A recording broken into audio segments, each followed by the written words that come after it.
Dr. Wan Rizal.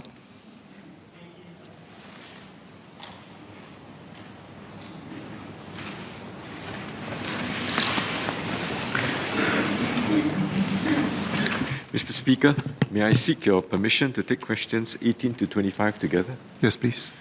As economic recovery gains momentum, we recognize that some segments of the economy may find it challenging to fill job vacancies amidst the tight labour market. Now, in my reply, I will be addressing the questions that members of this House have asked about these manpower shortages, as well as the longer-term job opportunities of workers employed in short-term COVID-19 roles. To Ms. Polisan's question, the construction, marine, shipyard and process, or CMP sectors for short, they are the hardest hit as they rely most heavily on migrant workers.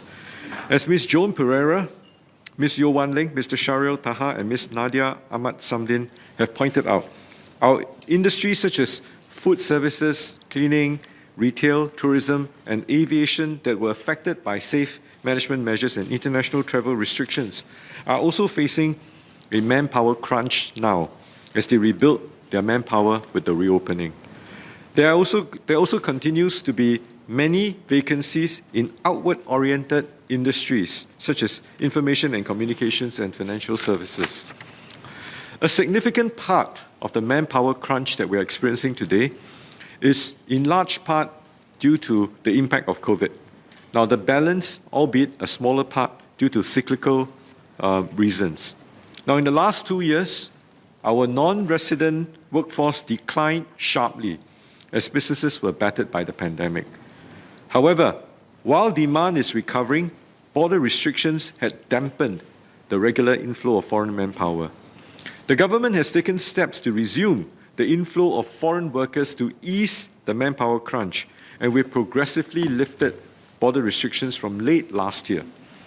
Since then, non-resident employment growth increased in the fourth quarter of 2021 for the first time in 2 years and picked up pace in the first quarter of 2022. Most recently, we announced the removal of entry approval requirements for all pass types, including work permit holders in the CMP sectors. The number of CMP work permit holders in Singapore reached a 2-year low in October 2021, but has since grown strongly by more than 40,000 to reach over 90% of pre-pandemic numbers. Our businesses now have fuller confidence to bring their work pass holders into Singapore, and the recent opening of the Singapore-Malaysia border, the land border, should also further ease the labour market tightness in the months to come. Mr. Yip Hon Wing, Ms. Polisan, Mr. Shahril Taha and Ms. Nadia asked what the government is doing to enable Singapore to reopen our economy and reconnect with the world. MOM is working with MOT, MTI, STB and CAAS closely to provide targeted support for the tourism and aviation industries with additional foreign worker quotas on a time-limited basis to ensure that they can quickly rebound and capture the opportunities. Mr. Yip Hon Wing also asked about efforts to promote local employment. Government agencies are also working closely with industry and unions to promote good jobs and ramp up local hiring. For example, STB partnered NTUC, NTUC's Employment and Employability Institute, or E2I, WSG, and key TACs, the trade associations and chambers, to launch Tourism Careers Hub in January 2022.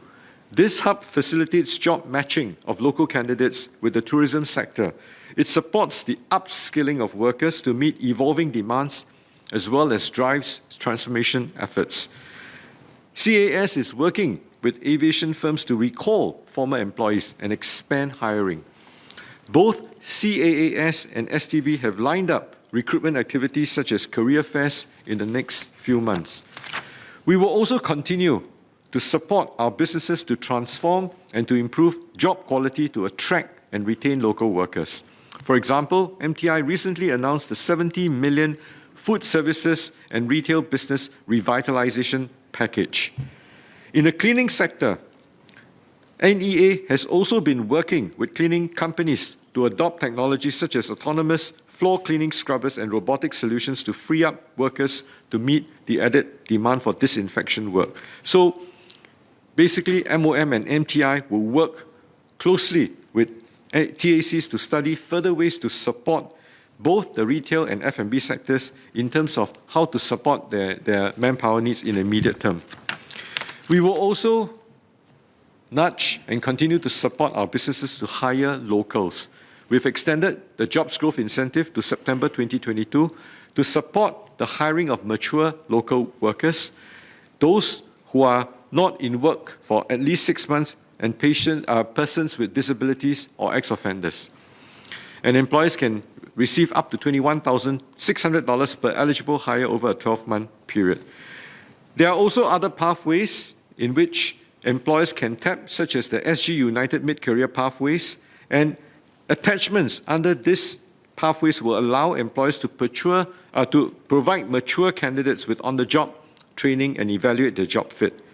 On top of that, the government will also be disbursing the Small Business Recovery Grant from June this year, and this provides $1,000 per local employee up to $10,000 per firm.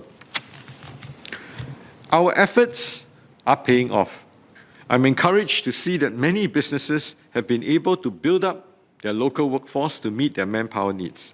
Overall, resident employment grew by 71,300 in 2021, and the resident unemployment rate has recovered to pre-COVID levels. And there continues to be opportunities to hire more local workers. First, employers should look to hire workers who were employed in short-term COVID-19 roles, such as safe distancing ambassadors and vaccination center workers. The same group that Dr. Wan Rizal, Ms. Yeo Wan Ling, Mr. Liang Eng Hua, and Mr. Sharul Taha have asked about.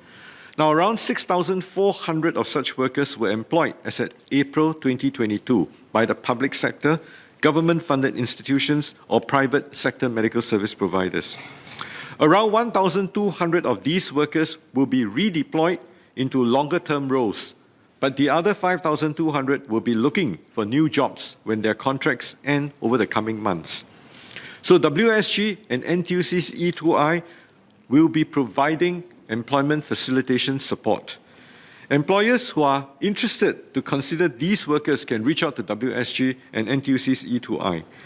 Many of these workers came from the F&B and retail sectors and would thus possess the relevant skill sets as well as experience. Second, employers can also consider hiring trainees who have gone through various attachment and training programs under the SG United Jobs and Skills Package. There are 9,800 trainees who are still undergoing these programs as at end February 2022, and they too will be looking for jobs in the near future. The Jobs Task Force, which I chair, is working with sector agencies to place these trainees into suitable roles which make use of the industry-relevant skills and experience gained through the program. Third, employers can also tap on a larger pool of local manpower by providing flexible work arrangements, including flexi-time, flexi-place, and part-time work. Now, Mr. Leong Man Wai also asked about the number of local part-time workers in the F&B services for the last 5 years and the proportion who were students. The number of local part-time workers in the F&B services remained stable at around 35,000 on the average over the last 5 years, of which about 15% were students. Part-time work can benefit both employers who need the manpower and workers who will not only earn an income, but can also gain work experience for the future. In conclusion, we expect labour market tightness to ease in the coming months as non-resident employment rebounds following significant relaxation of border restrictions. However, COVID has underscored the importance of building resilient businesses. And this is all the more important given the uncertainties in the global geopolitical and economic environment.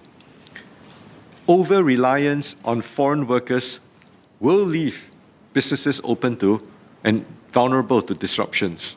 Therefore, I strongly encourage employers facing manpower shortages to utilize all the available support to press on with efforts to transform and become more manpower lean, while tapping on the available sources of local workers that still exist to build up their local manpower core.